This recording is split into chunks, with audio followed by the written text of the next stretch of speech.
പ്രിയപ്പെട്ടവരെ നമസ്കാരം.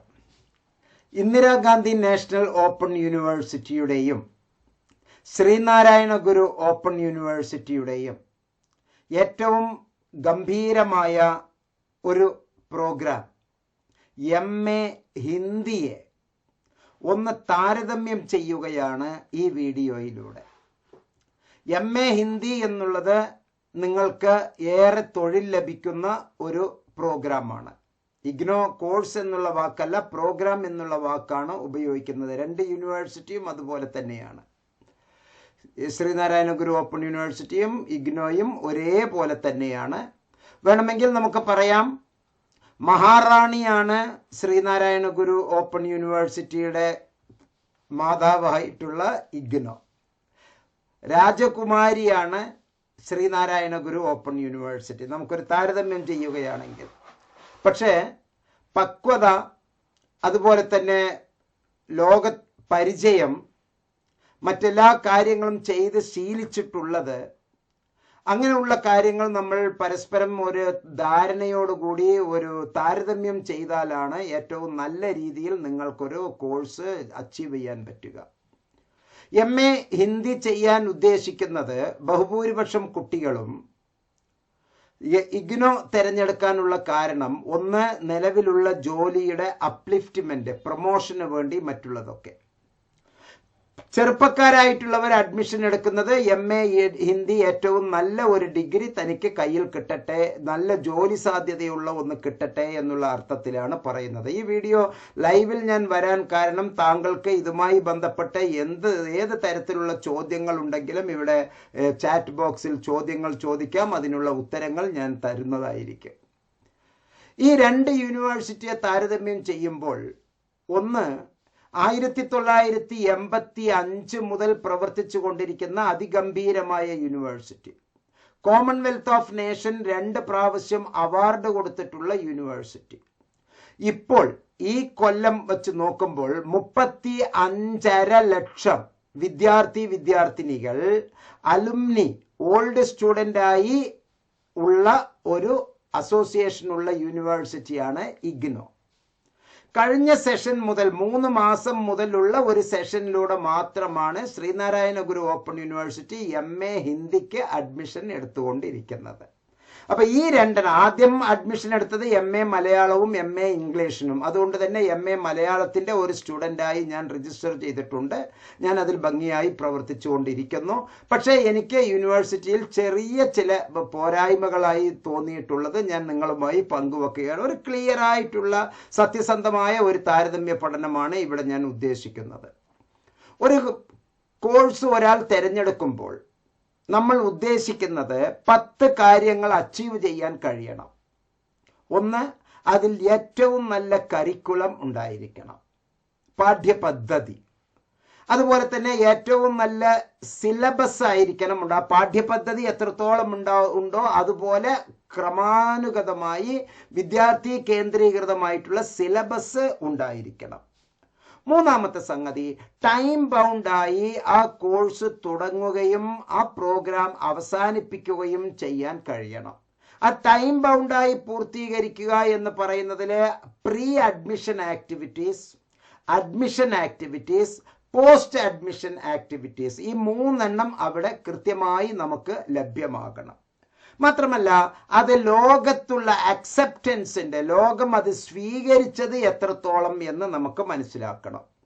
അങ്ങനെ സ്വീകരിച്ചിട്ടുള്ള ആ യൂണിവേഴ്സിറ്റി നമുക്ക് എത്രത്തോളമാണ് ക്ലാസുകൾ തരുന്നത്, ആ ക്ലാസുകളുടെ പ്രത്യേകതകൾ എന്താണ്, എങ്ങനെയൊക്കെയാണ് ക്ലാസുകൾ എന്ന് നമ്മൾ വിലയിരുത്തണം.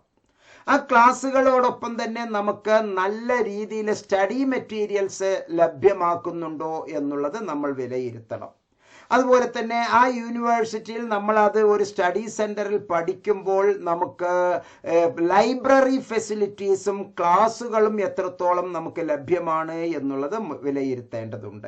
ഒപ്പം തന്നെ അതിൻ്റെ പരീക്ഷാ സമ്പ്രദായം, ഇവാലുവേഷൻ, കണ്ടിന്യൂസ് ആൻഡ് കോംപ്രഹെൻസീവ് ഇവാലുവേഷനും ഫൈനൽ ഇവാലുവേഷനും എഴുത്തു പരീക്ഷയാണോ, ഓൺലൈൻ പരീക്ഷയാണോ, ഓൺലൈനിലെ ക്ലാസ് ആണോ, മൂല്യനിർണ്ണയം എങ്ങനെയൊക്കെയാണ്, കണ്ടിന്യൂസ് ആൻഡ് കോംപ്രിഹെൻസീവ് ഇവാലുവേഷൻ എങ്ങനെയൊക്കെയാണ്, അത് നമ്മൾ വളരെ ആഴത്തിൽ മനസ്സിലാക്കണം.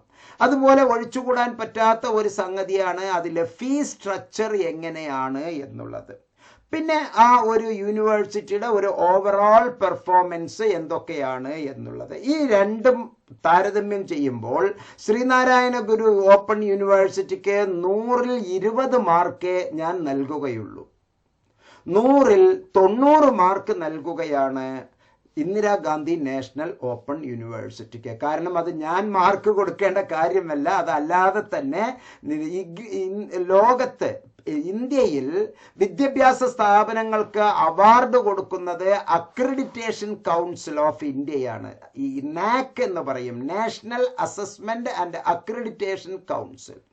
ഈ നാക്കിന്റെ റാങ്കുകളിൽ ഏറ്റവും ടോപ്പസ്റ്റ് റാങ്ക് എന്ന് പറയുന്നത് A++ റാങ്ക് ആണ്. ആ A++ റാങ്ക് കിട്ടാൻ 1600 ചോദ്യങ്ങളിലൂടെ ഉത്തരങ്ങൾ കണ്ടെത്തി ആ ഉത്തരങ്ങൾ അവിടെ വരുന്ന നാക്ക് അധികാരികൾക്ക് ബോധ്യമായി അത് പ്രസിദ്ധീകരിച്ചിട്ടുള്ളതാണ്. ഇഗ്നോയ്ക്ക് കിട്ടിയിരിക്കുന്ന അവാർഡ്, നാക്കിന്റെ ടോപ്പസ്റ്റ് അവാർഡ് A++ അവാർഡാണ്. ശ്രീനാരായണ ഗുരു ഓപ്പൺ യൂണിവേഴ്സിറ്റി ഇനിയും നാക്കിന്റെ പരിശോധനയ്ക്ക് വിധേയമായിട്ടില്ല. എന്ന് പറഞ്ഞാൽ അത് 3.5 മാസമേ ആയിട്ടുള്ളൂ ശിശുവായി ജനിച്ചു വന്നിട്ട്. നാക്കിൽ പറയുന്ന 1600 ചോദ്യങ്ങൾക്കുള്ള ഉത്തരങ്ങൾ ഇപ്പോൾ ശ്രീനാരായണ ഗുരു ഓപ്പൺ യൂണിവേഴ്സിറ്റി കണ്ടെത്തുന്നേ ഉള്ളൂ. അത് തുടങ്ങിയിട്ടില്ല, ഫുൾ പ്ലെഡ്ജിലായിട്ടില്ല. ഉദാഹരണം പറയുകയാണെങ്കിൽ ശ്രീനാരായണ ഗുരു ഓപ്പൺ യൂണിവേഴ്സിറ്റിയുടെ കേന്ദ്രത്തിൽ ഹെഡ്ക്വാർട്ടേഴ്സ് കുരീപ്പുഴ കൊല്ലത്തുള്ള ആസ്ഥാനത്ത് PSC കിട്ടി ജോലി ചെയ്യുന്നവർ 5 പേർ പോലും ഇല്ല. എല്ലാം കോൺട്രാക്ട് വ്യവസ്ഥിതിയിലാണ് വന്നിരിക്കുന്നത്. കോൺട്രാക്ട് വ്യവസ്ഥിതിയിലെ കുറെ റിട്ടയർ ചെയ്തിട്ടുള്ള ആളുകൾ, അങ്ങനെയുള്ളവരാണ് അവിടെ ക്ലാസ്സുകൾ. വാച്ച്മാൻ മുതൽ വൈസ് ചാൻസലർ വരെയുള്ള എല്ലാ തസ്തികയിലും അവർ പല തരത്തിലുമുള്ള ഒരു അഡ്ജസ്റ്റ്മെന്റിലെ കാര്യങ്ങൾ ഇങ്ങനെ നടത്തിക്കൊണ്ടു പോകുന്നു. ഫുൾ പ്ലെഡ്ജ് ആയിട്ടില്ല. പക്ഷെ ഇഗ്നോ എന്ന് പറയുന്നത് ലോകോത്തര നിലവാരമുള്ള സ്വീകാര്യത, ഹെഡ്ക്വാർട്ടേഴ്സ് മാത്രം 120-ൽ കൂടുതൽ ഏക്കറിൽ പരന്ന് കിടക്കുന്ന വലിയ ഒരു പ്രസ്ഥാനമാണ് ഇന്ദിരാഗാന്ധി നാഷണൽ ഓപ്പൺ യൂണിവേഴ്സിറ്റി. ഒരു കൊല്ലത്ത് MA ഹിന്ദിക്ക് ഏകദേശം 12,000-ൽ കൂടുതൽ കുട്ടികൾ ഒരു കൊല്ലം ഇഗ്നോയിൽ അഡ്മിഷൻ നേടുമ്പോൾ ഒരു 100-ൽ താഴെ കുട്ടികൾ മാത്രമേ, അല്ലെങ്കിൽ ഒരു 120 കുട്ടികൾ മാത്രമേ ശ്രീനാരായണ ഗുരു ഓപ്പൺ യൂണിവേഴ്സിറ്റിയെ പരീക്ഷണത്തിന് വേണ്ടി തെരഞ്ഞെടുക്കാറുള്ളൂ. ഇനി നമ്മൾ ഇതിലെ കരിക്കുലത്തിന്റെ കാര്യം, ഈ 10 പോയിന്റ്സ് ഞാൻ പറഞ്ഞല്ലോ. ഇഗ്നോയിലാണെങ്കിൽ അഡ്മിഷന് നമ്മൾ അപ്ലിക്കേഷൻ ഫോം ഇപ്പൊ MNOTESിലൂടെ, centre for behavioural science IGNOU help ഡെസ്കിലൂടെ അഡ്മിഷന് നിങ്ങൾ അപ്ലൈ ചെയ്യുമ്പോൾ അത് ഇഗ്നോ വെരിഫൈ ചെയ്തിട്ട് ഉടൻ തന്നെ നിങ്ങൾക്ക് അപ്ലിക്കേഷൻ സ്വീകരിക്കുകയാണ്. പക്ഷേ ശ്രീനാരായണ ഗുരു ഓപ്പൺ യൂണിവേഴ്സിറ്റിയിലെ അഡ്മിഷന് നമ്മൾ എല്ലാം കൊണ്ടുപോയതിനു ശേഷം ഏതെങ്കിലും ഒരു ജില്ലാ കേന്ദ്രത്തിൽ പോയി നമ്മൾ സർട്ടിഫിക്കറ്റുകൾ കൊണ്ട് വെരിഫിക്കേഷന് പോകണം. അതും വെരിഫിക്കേഷൻ നടത്തുന്നത് ആരാണ്? യഥാർത്ഥത്തിലുള്ള പക്ക പെർഫെക്റ്റ് ആയിട്ടുള്ള അധ്യാപകരോ അക്കാഡമിഷ്യനോ അല്ല. അവിടെ ഡെയിലി വേജസിന് വർക്ക് ചെയ്യുന്ന ഓഫീസ് അസിസ്റ്റന്റുകളാണ് താങ്കളുടെ ഈ MA ഹിന്ദി പോലുള്ള വലിയ സ്ഥാപനത്തിന്റെ സർട്ടിഫിക്കറ്റ് വെരിഫിക്കേഷന്. അവർക്ക് തന്നെ ചിലപ്പോൾ അറിഞ്ഞോളണം എന്നില്ല. PG ഇല്ലാത്ത കുട്ടികളാണ് ഈ അഡ്മിഷൻ വെരിഫിക്കേഷൻ നടത്തുന്നത്. അവരെ ഞാൻ കുറ്റപ്പെടുത്തുകയല്ല. അതിന്റെ സ്ട്രക്ചർ ഇപ്പൊ ജനിച്ചിട്ടല്ലേ ഉള്ളൂ, അതിന്റെ സ്ട്രക്ചറാണ്. അതുകൊണ്ടാണ് അത് പറഞ്ഞത്. അതുകൊണ്ട് തന്നെ അവർ TC എല്ലാം ആവശ്യപ്പെടുന്നുണ്ട്. ഇഗ്നോയ്ക്ക് TCയുടെ ആവശ്യമൊന്നുമില്ല. അത് 2 ദിവസം കൊണ്ട് 3 ദിവസം കൊണ്ട് ഓട്ടോമാറ്റിക്കലി ഇഗ്നോയുടെ അഡ്മിഷൻ കൺഫേം ആയി വരികയാണ്. ഇവിടെ പല തരത്തിലുള്ള നൂലാമാലകൾ അഡ്മിഷൻ, അത് കേരളത്തിന്റെ ചില പ്രത്യേകതയാണല്ലോ. വിദ്യാഭ്യാസ കാര്യത്തിൽ നമ്മൾ അത് കൃത്യമായി താങ്കളെ ധരിപ്പിക്കേണ്ടതുണ്ട്. പിന്നെ സിലബസിന്റെ കാര്യവും കരിക്കുലത്തിന്റെ കാര്യവും പറയുകയാണെങ്കിൽ പടുതോൽവിയാണ് ശ്രീനാരായണ ഗുരു ഓപ്പൺ യൂണിവേഴ്സിറ്റി. തെളിവ് അടക്കം തന്നെയാണ് ഞാൻ ഈ വീഡിയോയിൽ താങ്കൾക്ക് നൽകുന്നത്. ഇഗ്നോയില് നമുക്ക് ഫസ്റ്റ് ഇയറിൽ പഠിക്കാനുള്ളത് 4 പേപ്പർ മാത്രമേ ഉള്ളൂ. ഫസ്റ്റ് ഇയറിൽ പഠിക്കാനുള്ളത് MHT2, MHT3, MHT4, MHD 6 എന്നുള്ള 4 പേപ്പർ മാത്രമേ ഫസ്റ്റ് ഇയറിൽ പഠിക്കേണ്ടതുള്ളൂ. സെക്കൻഡ് ഇയറിലും നമുക്കിവിടെ കണ്ടാൽ അറിയില്ല, പ്രഥമ വർഷ, 1-ാം വർഷം. പിന്നെ അനിവാര്യ പാഠ്യക്രമം ഏതൊക്കെയാണ് എന്ന് ഇവിടെ കൃത്യമായിട്ട് അതിൽ നമ്മൾ പറഞ്ഞിട്ടുമുണ്ട്. 1-ാമത്തെ വർഷം, 2-ാമത്തെ വർഷം, ഇവിടെ ദ്വിതീയ വർഷ, പ്രഥമ വർഷ. അതിൽ നിർബന്ധമായി 1-ാം വർഷത്തിൽ 4 പേപ്പർ, 2-ാം വർഷത്തിൽ 4 പേപ്പർ. അത് മാത്രമേ നമ്മൾ ഇഗ്നോയിൽ പഠിക്കേണ്ടതുള്ളൂ. അപ്പോൾ ഫസ്റ്റ് ഇയറിൽ മൊത്തം 2 സെമസ്റ്ററിനും കൂടി വെറും 4 പേപ്പർ പഠിച്ചാൽ മതി. എന്നാൽ നമ്മെ ശരിക്കും വിഷമിപ്പിക്കുകയാണ് ശ്രീനാരായണ ഗുരു ഓപ്പൺ യൂണിവേഴ്സിറ്റി. അതിൻ്റെ സിലബസിൽ തന്നെ ഞാൻ MA ഹിന്ദി കാണിച്ചു തരാം. ഫസ്റ്റ് സെമസ്റ്ററിൽ 1, 2, 3, 4, 5 പേപ്പർ പരീക്ഷ എഴുതണം. സെക്കൻഡ് സെമസ്റ്ററിൽ 1, 2, 3, 4, 5 പേപ്പർ പരീക്ഷ എഴുതണം. എന്ന് പറഞ്ഞാൽ ഫസ്റ്റ് ഇയറിൽ 10 പേപ്പർ നമ്മൾ പരീക്ഷ എഴുതണം. ഇവിടെയാണെങ്കിൽ 4 പേപ്പർ മാത്രം മതി. സെക്കൻഡ് ഇയറിലാണ് എങ്കിൽ അവിടെ 4 പേപ്പർ ഇഗ്നോയിൽ ചെയ്താൽ മതി. ഇവിടെ 1, 2, 3, 4, 5 പേപ്പർ സെക്കൻഡ് ഇയറിൽ, 1-ാമത്തെ സെമസ്റ്ററിൽ 1, 2, 3, 4, 5 എന്ന്. ഇതിനൊക്കെ എന്തിനാണ്, MA ഹിന്ദിക്കൊക്കെ എന്തിനാണ് ഡിസർട്ടേഷൻ അഥവാ പ്രോജക്റ്റ്? അത് നമുക്ക് അഡ്വാൻസ്ഡ് ആയി നമുക്ക് PhD എടുക്കുമ്പോഴല്ലേ പ്രോജക്റ്റും ഡിസർട്ടേഷൻ്റെയും ആവശ്യം വരുന്നുള്ളൂ.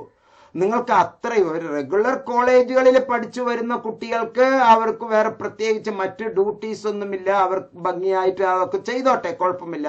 പക്ഷേ ഇത്തരത്തിൽ ഓപ്പൺ ആൻഡ് ഡിസ്റ്റൻസ് ലേണിങ്ങിൽ ഇങ്ങനെ ഒരു ഭാരിച്ച സിലബസ് തരിക എന്ന് പറഞ്ഞാൽ എല്ലാവർക്കും അത് അച്ചീവ് ചെയ്യാൻ പ്രയാസമായിരിക്കും. അത് യൂണിവേഴ്സിറ്റി അധികൃതർ മനസ്സിലാക്കുന്നില്ല. മാത്രമല്ല ക്ലാസ്സുകൾ, ഇഗ്നോയിലെ ക്ലാസ്സുകൾ തീരുമാനിക്കേണ്ടത് സ്റ്റുഡൻ്റ് ആണ്. നിങ്ങൾക്ക് പഠിക്കണോ, നല്ല മാർക്കോട് കൂടി പഠിക്കണോ, നിങ്ങൾക്ക് ക്ലാസ്സുകളിലേക്ക് അറ്റൻഡ് ചെയ്യാം. ഇഗ്നോ ക്ലാസ്സുകൾ എങ്ങനെയൊക്കെയാണ് തരുന്നത്?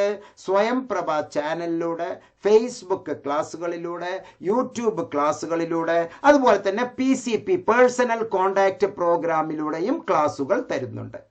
ഇവിടെ ശ്രീനാരായണ ഗുരു ഓപ്പൺ യൂണിവേഴ്സിറ്റിയിലെ PCP മാത്രമേ തരുന്നുള്ളൂ. എന്നാൽ അത് എല്ലാ ഞായറാഴ്ചയും നിർബന്ധമായും പോയിരിക്കണം.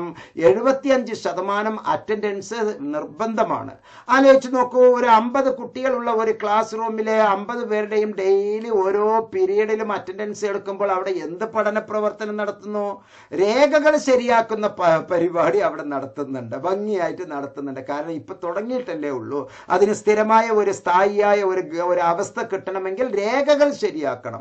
അധ്യാപകരോ, ഇവിടെ വലിയ വലിയ കോളേജുകളിലെ ഇഗ്നോയിലെ ലോകോത്തര നിലവാരമുള്ള കോളേജുകളിലെ അധ്യാപകർ പഠിപ്പിക്കുമ്പോൾ ഇവിടെ നാമമാത്രമായ ഫീൽ വരുന്ന അൺഎയ്ഡഡ് കോളേജിലെയും പിന്നെ കുറെ അവർ ഇവരെന്നൊക്കെ ചേർന്നിട്ട് കുറെ പേരും ഒക്കെയാണ് ക്ലാസ്സുകൾ തരുന്നത്. അങ്ങനെ ഫുൾ പ്ലെഡ്ജഡ് ആയിട്ടുള്ള ഉണ്ട്. 1-2 അധ്യാപകർ, നല്ല അധ്യാപകരുണ്ട്. ഇപ്പോൾ MA മലയാളത്തിന് എനിക്ക് തൃശ്ശൂർ സ്റ്റഡി സെന്ററിൽ തരുന്ന അധ്യാപകരിലെ 2 അധ്യാപകർ നല്ല മികച്ച നിലവാരം പുലർത്തുന്ന അധ്യാപകർ തന്നെയാണ്, 2 പേര്. ബാക്കിയുള്ളതൊക്കെ നമുക്ക് തൃപ്തികരമല്ല എന്ന് തന്നെ പറയാം. 2 അധ്യാപകർ, അതിൽ ചിലർ അഹങ്കാരികളാണ്. ചെറിയ ഒരു പോസ്റ്റിലൊക്കെ എത്തുന്നതിനുള്ളിൽ ഒരു MA മലയാളം പഠിപ്പിക്കാനോ ഒരു കുറെ ആളുകളുടെ മുമ്പിലേക്ക് വന്ന് ഞാൻ ഒരു അധ്യാപികയായി എന്നുള്ള അർത്ഥത്തിൽ അവരാരൊക്കെയോ ആയി എന്നുള്ള കാഴ്ചപ്പാടിലാണ് ചില തരത്തിലുള്ള അവരുടെയൊക്കെ പെരുമാറ്റം കാണുമ്പോൾ വളരെ വിഷമം തോന്നുകയാണ്. എന്താണ് എന്നുള്ളത് ഈ LKG UKG കുട്ടികളോട് നമ്മൾ പെരുമാറുന്ന ആ സ്വഭാവത്തിലല്ല PG കുട്ടികളോട് നമ്മൾ പെരുമാറേണ്ടത്. അതുകൊണ്ടാണ് ഞാൻ നേരത്തെ മാർക്ക് ശ്രീനാരായണ ഗുരു ഓപ്പൺ യൂണിവേഴ്സിറ്റിക്ക് 100-ൽ 20 മാർക്കും 90 മാർക്ക് ഇഗ്നോയ്ക്കും ഞാൻ നൽകുന്നത്. പിന്നെ അക്സെപ്റ്റൻസ് എന്ന് പറയുന്നത് സ്വീകാര്യത. ലോകം മുഴുവനും സ്വീകരിച്ചിരിക്കുകയാണ് ഇഗ്നോയെ. ശ്രീനാരായണ ഗുരു ഓപ്പൺ യൂണിവേഴ്സിറ്റി നമ്മുടെ കേരളത്തിൽ മാത്രം ഇപ്പോൾ 3 മാസമായി മാത്രമേ അഡ്മിഷൻ നടന്നിട്ടുള്ളൂ.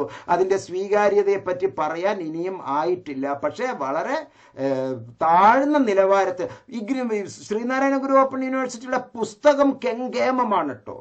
അതിൽ പറയാതിരിക്കാൻ വയ്യ. കെങ്കേമമാണ് പുസ്തകങ്ങൾ. പക്ഷെ ആ പുസ്തകത്തിന്റെ അത്ര നിലവാരത്തിലല്ല അവിടെ വരുന്ന ക്ലാസ്സുകൾ, അധ്യാപകർ എന്ന് മനസ്സിലാക്കുക. ടൈം ടു ഫിനിഷ്, എനിക്ക് ഒരു ഉറപ്പുമില്ല പൂർത്തീകരിക്കാൻ ഇവർക്ക് കൃത്യമായി കഴിയുമെന്ന്. കാരണം കേരളത്തിലെ അധ്യാപകരായി വന്നിട്ടുള്ളവർ പൂർത്തീകരിക്കുന്നതിന് ഒരു പരിധി ഉണ്ടല്ലോ. ഓക്കെ, ഇവിടെ ഇഗ്നോയുടെ പ്രത്യേകത എന്ന് പറയുന്നത് 45 ദിവസം പരീക്ഷ നിൽക്കുമ്പോൾ പരീക്ഷ അവസാനിക്കുന്നതിന് മുമ്പേ റിസൾട്ട് പ്രഖ്യാപിച്ചു കഴിഞ്ഞു. ഇപ്പോൾ ഡിസംബറിൽ പരീക്ഷ നടന്നുകൊണ്ടിരിക്കുകയാണ്.